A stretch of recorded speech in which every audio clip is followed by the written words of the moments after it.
Я думаю, многие, кто любит фильмы ужасов в формате found footage, он же формат найденной пленки, или мокюментари, хотя бы раз смотрели такие фильмы, как «Ведьма из Блэр», «Репортаж», «Искатели могил» и другие. Но сегодня я хочу поговорить о режиссере, которого, как мне кажется, обсуждают гораздо реже, чем он того заслуживает. Это японский режиссер Кодзи Сираиси. Скорее всего, большинство знает его по фильму Noroi the Curse или же «Проклятие» 2005 года. Не путайте с «Проклятием» 2002 года. И за прошедшие 20 лет фильм стал настоящей классикой формата found footage. Но после Noroi мне стало интересно посмотреть, что еще снял Сираиси. И именно тогда я понял, что Noroi — это только начало. Потому что за одним известным фильмом скрывается целая фильмография, о которой почему-то говорят гораздо реже. И сегодня я хочу рассказать именно о ней. Впервые Noroi я посмотрел еще в 2013 году. Тогда я вообще ничего не знал ни о Кодзи Сираиси, ни о жанре found footage. Хотя некоторые фильмы я уже видел. Ту же «Ведьму из Блэр» и «Паранормальное явление». Но даже не подозревал, что это все относится к отдельному жанру. Для меня это был просто очень хороший японский фильм ужасов. Потом прошло много лет. За это время я посмотрел огромное количество хорроров. Со временем found footage вообще стал одним из моих любимых поджанров. Среди них было много действительно отличных фильмов. Но почему-то именно Noroi я вспоминал чаще остальных.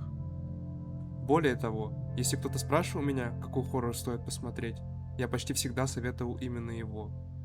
И самое странное, все это время я даже не интересовался другими фильмами Кодзи Сираиси. Для меня этот фильм существовал как будто сам по себе.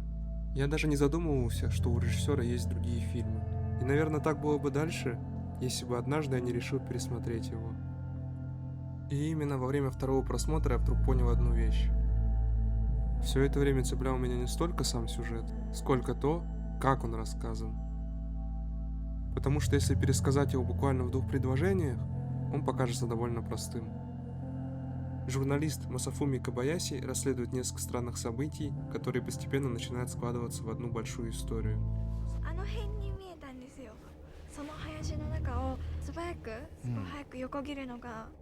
映ってるっておっしゃったのはサイドミラーがあったりなんですけども、自殺、はい、そのサイドミラーになんか映ってて、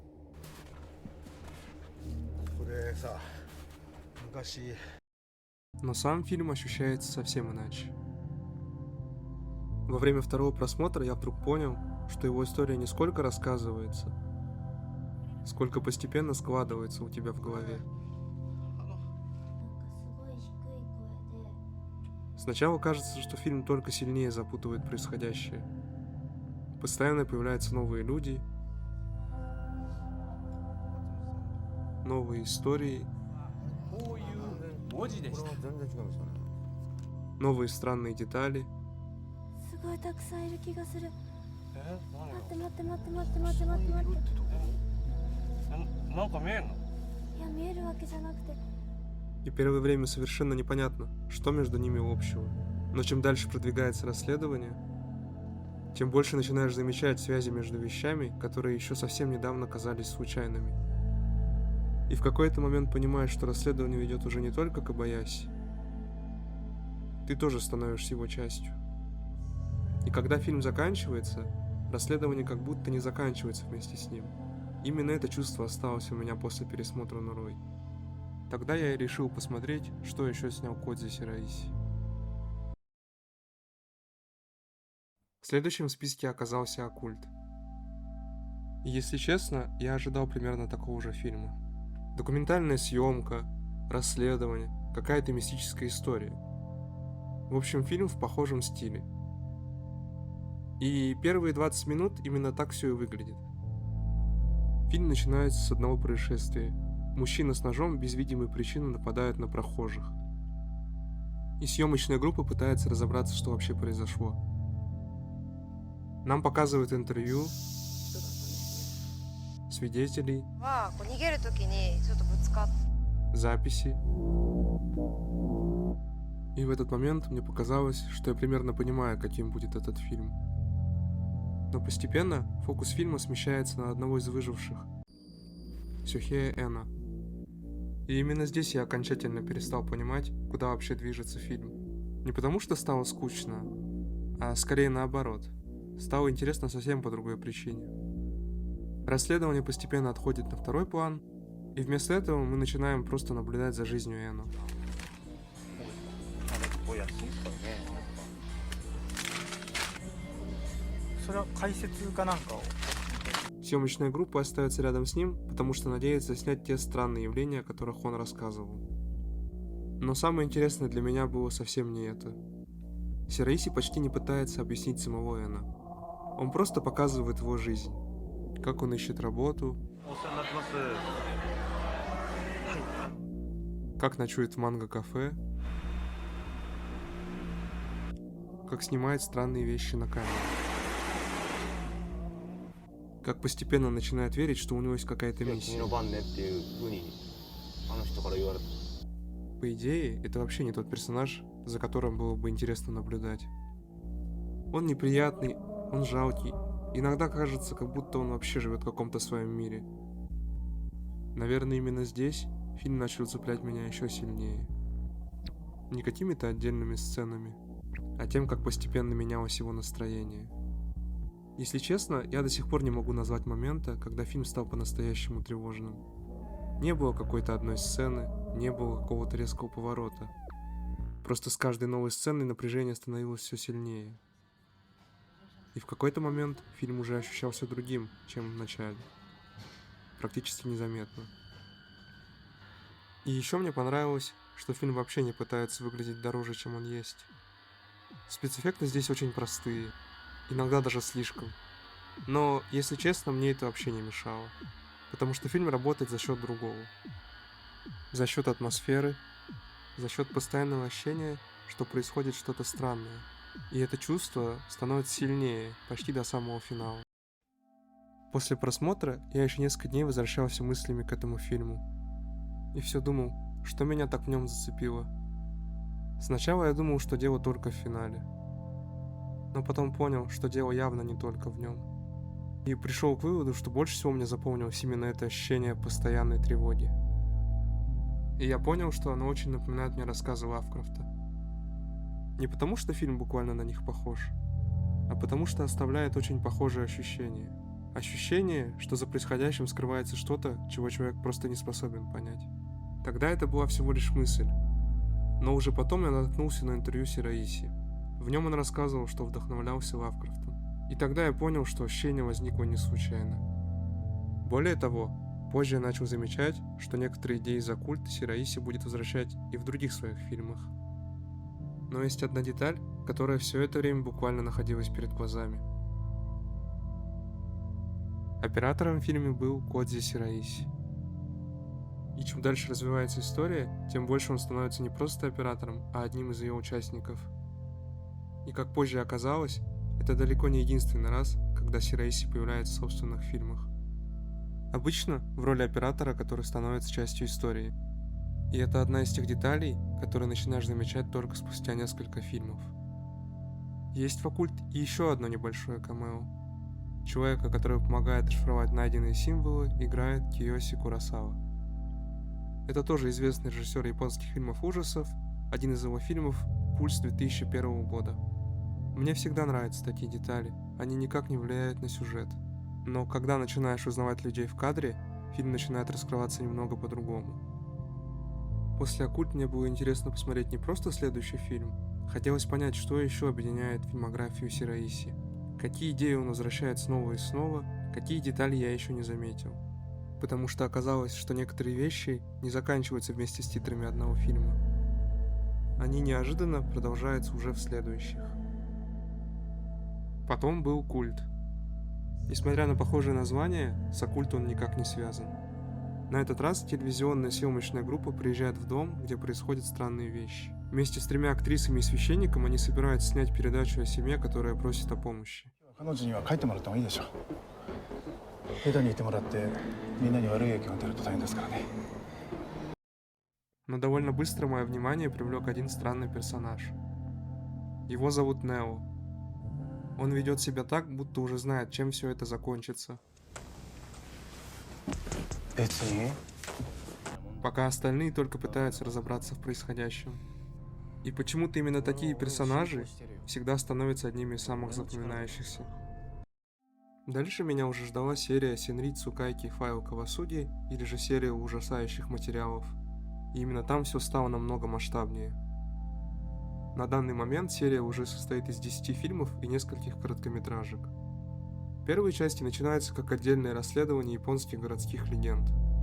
Кутисаки Она, Ойва, Каппа и еще нескольких других. Каждый раз все начинается одинаково. Режиссер Дзин Куда получает очередную видеозапись и пытается разобраться, что на ней произошло. Заодно надеясь снять что-нибудь невероятное, чтобы потом на этом заработать. 映画にしよう。映画だよ。映画作ろう。映画ですか。映画ムービーだよ。ザ・ムービーだよ。なあ、アイドルかなんか連れてってさ。 Но чем дальше смотришь, тем сильнее все начинает складываться в одну историю. И уже воспринимается все как один длинный сериал. Отдельно хочется сказать про Куда, который запомнился мне больше всего. Наверное, один из самых безумных главных героев, которых я видел. これ武器にも使えるじゃん。な Кажется, у него есть два способа решить любую проблему. Либо начать кому-то угрожать, あのさ、こっちはさ、お前だろ。だろ。お前の癖しやがったからダメだ。 либо полезть на него с голыми руками. 俺の考えなこれ使えって言ってんだよ出ろっつっておい田代お前も来い И каким-то образом это почти всегда работает.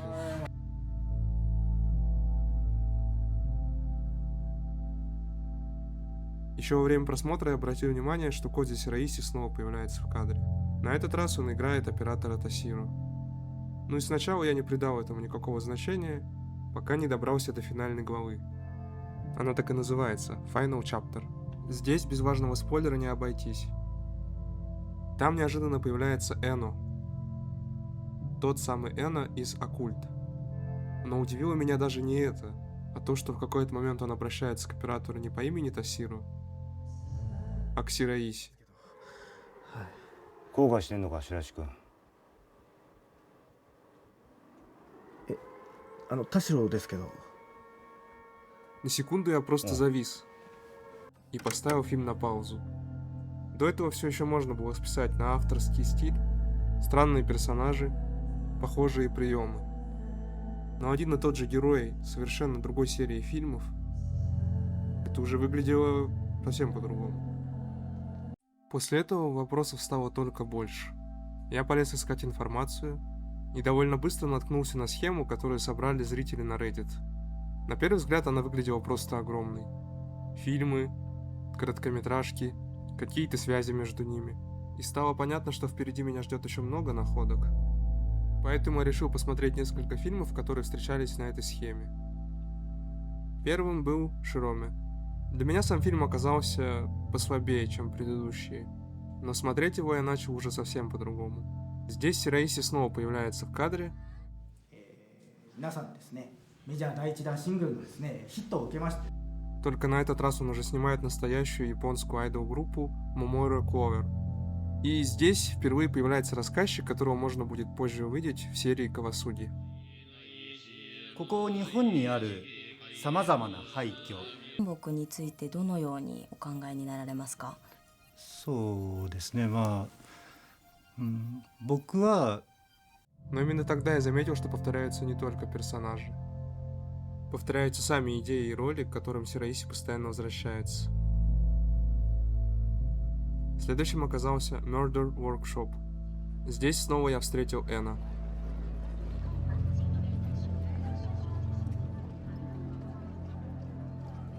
Только теперь он проводит довольно специфичный семинар.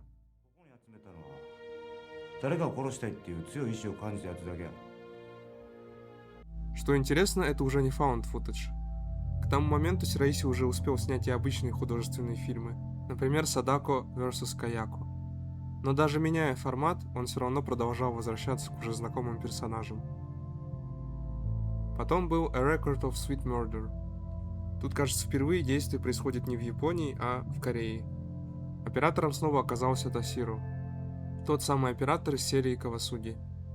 Но еще интереснее было другое. И пока я смотрел фильм, у меня постоянно возникало ощущение, что передо мной какая-то другая версия «Оккульт». Совсем другая история, другие герои, но очень похожие темы. И поэтому фильм ощущается таким знакомым. После этого сама схема уже перестала казаться обычной картой связей. Скорее становилось понятно, что Сираиси соединяет свои фильмы сразу несколькими способами. Где-то возвращает персонажей, где-то перекликается с собственными фильмами, а где-то просто создает ощущение, что это все существует где-то совсем рядом. Последним я добрался до Welcome to the Occult Forest. К этому моменту отдельные совпадения уже перестали казаться совпадениями. Будто Сираиси специально собрал вместе все, к чему возвращался раньше. 俺がな正義の味方や。